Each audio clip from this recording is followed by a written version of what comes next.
nagpa-file po ako ng maternity benefits, hindi po nila ina-accept, hindi po nila kino-confirm. Si agency ang magpa-file para sa'yo. Yes po. So, paano po naasikaso itong sinasabi mong maternity benefit? Kasi nakita ko naman kanina na meron naman check. Ngayon po na pumasok na po yung pera, hanggang ngayon hindi pa rin po nila binibigay sa akin. Pero konfirmado na may check na doon sa agency. Opo. Ang problema, hinuhold lang nila, ayaw ibigay sa'yo. Yes po. So, ang nangyayari, hino-hold hostage nila itong cheque Yes. na gawin mo ang gusto nila. Pagka hindi mo sinunod ang gusto kong mangyari, ay hindi ko to ibibigay sa'yo. Opo. Medyo hindi maganda tignan kasi may karapatan ka naman na mag-file sa DOLE. And karapatan mo makuha itong sinasabing SSS maternity benefit. Hindi dapat nila ginagamit as a ways of conditional na, ibibigay ko lang to sa'yo kapag ginawa mo to. Pinagtrabahuan mo yan Ang isa pang kondisyon is netong agency para daw ibigay nila yung cheque neto ni ma'am, mag-resign daw po siya. Sa tingin niyo po ba dapat mag-resign po ba itong si complainant po natin? Base naman po sa ating batas po, ang resignation po is voluntary. So hindi po tama na pilitin po ang isang empleyado na mag-resign para lamang po ibigay yung payment. Lumapit po ako sa BITAG para ireklamo po yung agency ko na Excel Pro Placement Services dahil po ginigipit po niya yung cheque ko na galing sa SS Maternity Benefits ko po. Hindi ko po makuha-kuha dahil pinapa-withdraw po nila sa akin yung kaso sa DOLE na sinampa ko para sa kanila. Nung winidraw ko na po, hindi po nila pa rin inire-release sa akin hanggang ngayon yung perang para sa anak ko. Pinapatagal po nila na parang niloloko na lang po nila ako. Ayaw pa rin po nila i-release yung cheque ko. Yung pera ko na para sa akin po, inaano po nila, iniipit po nila, parang pinapahirapan po nila ako na gusto nila mag-resign na lang po ako. Ang kailangan ko lang naman po yung para sa anak ko po na pambiling ng gamot. Lahat po ng sinasabi nila ginagawa ko po kasi kailangan ko na po talaga yung pera ko para nga po sa anak ko. Sir Carl Tulfo, sana po matulungan niyo po ako. Maraming salamat po. Actually, sir, sila po yung nag-file nung maternity benefits ko. Kasi nung nagpa-file po ako ng maternity benefits, hindi po nila ina-accept, hindi po nila kino-confirm kasi employed pa daw naman po ako sa kanila. Kaya, So, ang sinasabi ni SSS, si agency ang magpa-file para sa'yo. yes po. So, meron ka bang ginawang pag-fill up ng form or pag-i-inform sa iyong agency na applyan ka na ng pag-claim ng maternity benefit mo? Yes po, yung maternity leave ko po.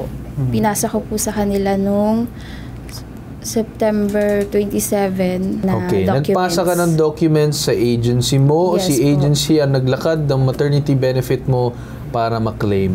Now, sige, diretso tayo. Ano daw ang dahilan kung bakit iniipit ng agency ang inyong benefits? Pinapa-withdraw po nila yung kaso na final ko sa DOLE po. Okay, pinapa-withdraw yung file, yung kinaso mo sa DOLE. Yes po. Anong dahilan? Bakit ka nag-file sa DOLE? Yung dahil po sa 13-month po, tsaka yung maternity filing nga po. Nung una po kasi, sila po nagsabi na ako daw po mag-file. Pero nung ako na po nagpa-file, hindi naman po nila kinukonfirm. So parang anong nangyari? Nagpapasapasahan? Yes po. So paano po naasikaso itong sinasabi mong maternity benefit? Kasi nakita ko naman kanina na meron naman check Kinonfirm ko na, sir, yung parang pinapa-confirm ni SS kahit wala pong advance payment na binigay yung agency ko. Kinonfirm ko po yun para po ma-approve po ni SS at mapasok po sa account ng employer ko yung pera. Ngayon po na pumasok na po yung pera, hanggang ngayon hindi pa rin po nila binibigay sa akin. Yung cheque. Yes po.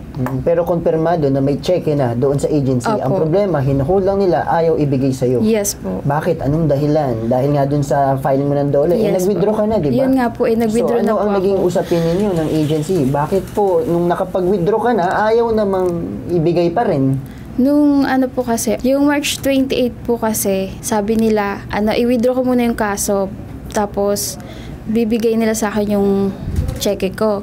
Nung winidraw ko na po, hindi pa rin po sila umaano. Yung sinasabi ng mismong agency mo, nag-file ka ng DOLE case, umabot sa punto na you decided na talagang ituloy itong sinasabing kaso. Now, itong agency, dahil nagkaroon ng DOLE case, sinimulan ang pag-asikaso ng SSS maternity benefit mo. Now, ang ginagawa naman itong agency, parang hinahawak nila itong pag-release ng benefit mo in exchange na i-withdraw mo yung case mo sa DOLE. Opo. Ano naman ang nangyari pagkatapos? Have you decided na i-withdraw talaga to sa DOLE?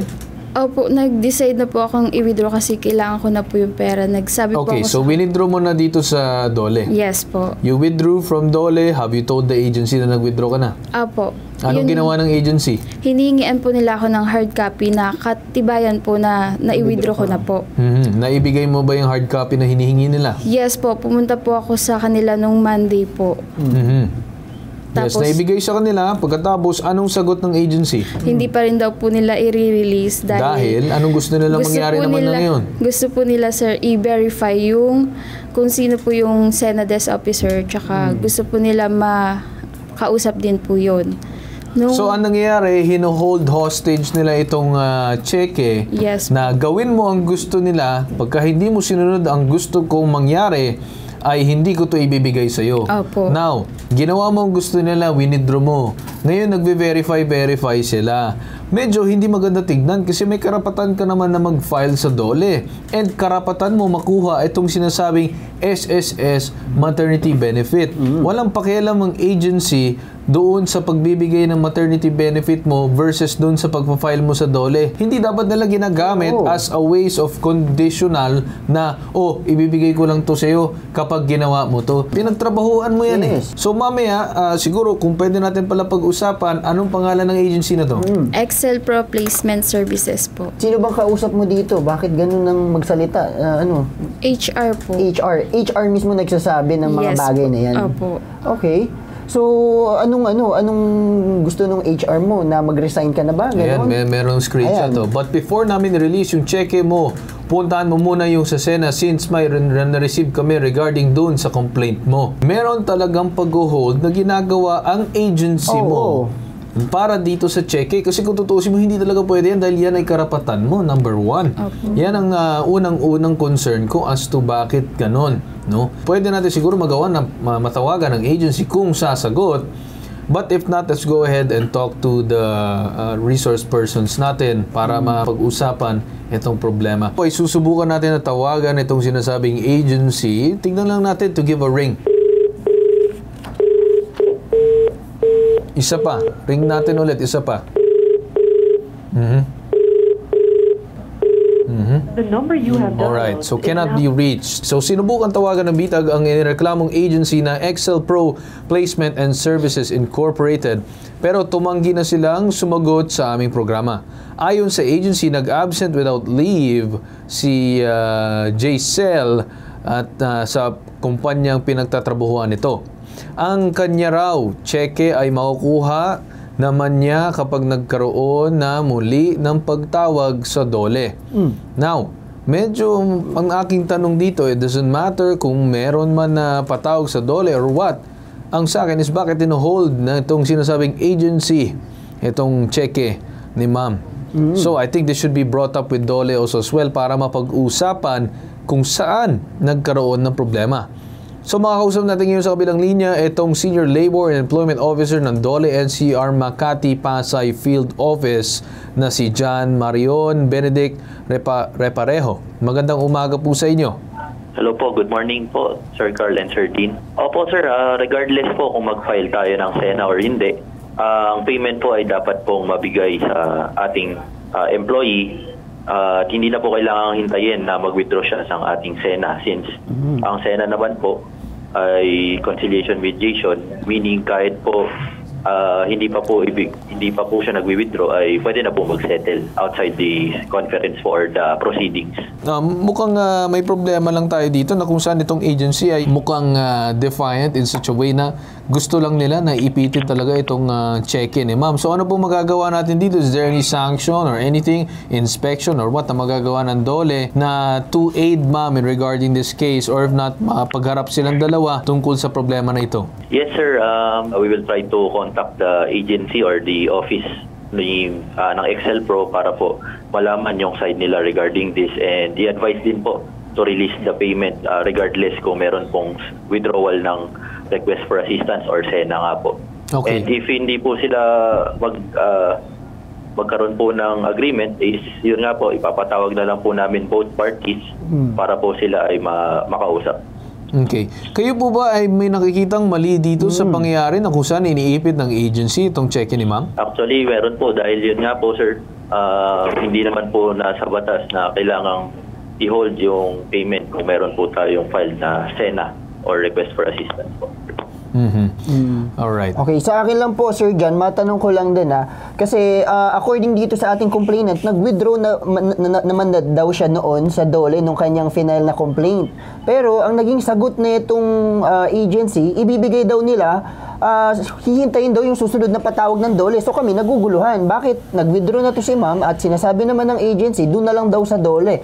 Meron po ba tayong status kung sakali bang talaga bang na-withdraw na yung kaso dyan or wala po? Opo, sa ngayon, sir, base po sa aming database ay wala na pong file na pending kay Miss Jaisel or sa Excel Pro na agency doon po sa ating reklamo. So, sir, possible ba na even if mabigay nitong sinasabing agency yung cheque, I would advise na talagang tuluyan ang sinasabing case or if not, anything na pwede asistahan ng DOLE para dito? Yes, sir. We will call the attention of the office para po malaman yung side nila and yun nga po, i-advise sila kung ano po yung tamang proceedings natin. So ano magagawa, sir, ng DOLE? Is there any sanctions regarding this kapag may na-prove na talagang may power tripping or power play dito? We will refer po sa aming rules and guidelines po kung meron po tayo mabibigay na sanctions regarding this, sir. Kasi Yes, sir. ang isa pang kondisyones na itong agency para daw ibigay nila yung cheque neto ni ma'am, mag-resign daw po siya. Sa tingin niyo po ba dapat mag-resign po ba itong si complainant po natin? Kasi may ang dami pong kondisyones Opo. Well, base naman po sa ating batas po, ang resignation po is voluntary. So, hindi po tama na pilitin po ang isang empleyado na mag-resign para lamang po ibigay yung payment. Tama po kayo dyan, Sir John, kasi nakikita namin dito talagang parang may pang-aabuso rin itong agency na to. Ibibigay na po namin sa inyo itong na matulungan po natin si Ma'am Jaisel sa kanyang problema. Opo, sir. Iniimbitahan din po namin si Miss Jaisel sa aming opisina rin po para mas makausap namin siya at ma-assist po kung ano man po ang tulong na maibigay namin sa kanya. Kaya ba, sir, puntahan itong sinasabing inyong tanggapan, itong agency para ma-inspectionan or what? Para tungkol dito sa nangyari. Yes, sir. We will recommend po for inspection if needed po. Okay. Alright. Sige, Sir John, maraming salamat po sa inyo at aasa po kami doon sa maging agaran aksyon ng inyong tanggapan para doon sa schedule para dito sa mediation ni ma'am para makuha niya ang kanyang cheque. Alright, Sir John. Okay po. Maraming salamat po. Ma'am, ganito na lang. Nakausap naman natin ng DOLE. Sabi naman nila na gagawa nila ng paraan kaagad na magawa ng schedule para magkaroon ng mediation. Now, regarding doon sa agency mo, I would recommend na kung sakali man na nabigay na yung cheque or what, probably consult DOLE kung anong pwede mo i-file laban dito sa agency. Kasi kailangan talaga masilip yan. Na kung saan iniipit yung cheque kasi baka mamaya hindi lang ikaw yung ginagawa ng paraan na ganyan. Yun, ma'am, unahin muna natin yun na magkaroon ng mediation para makuha mo yung cheque. Yun ang number 1 priority as of now. Okay po, ma'am. Okay po, maraming salamat, sir. Alright, makikibalita din kami doon sa magiging agaran aksyon ng ating DOLE. Okay po? Okay po. Thank you Alright. po. Andyan po tayo nagtatapos sa sumbong na to. Ito ay nag-iisang pambansang sumbungan, tulong at serbisyong may ibang katangian. Katangiang bitag, ilalaban katigiwan. Itong hashtag, ibabitag mo.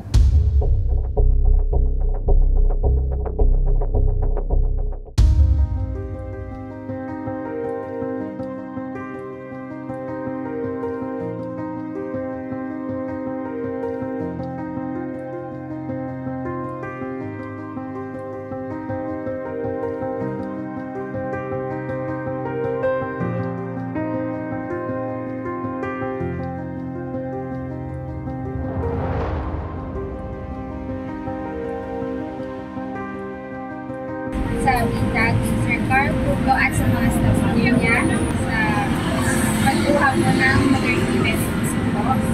Tagal-tagal ko na po hinintay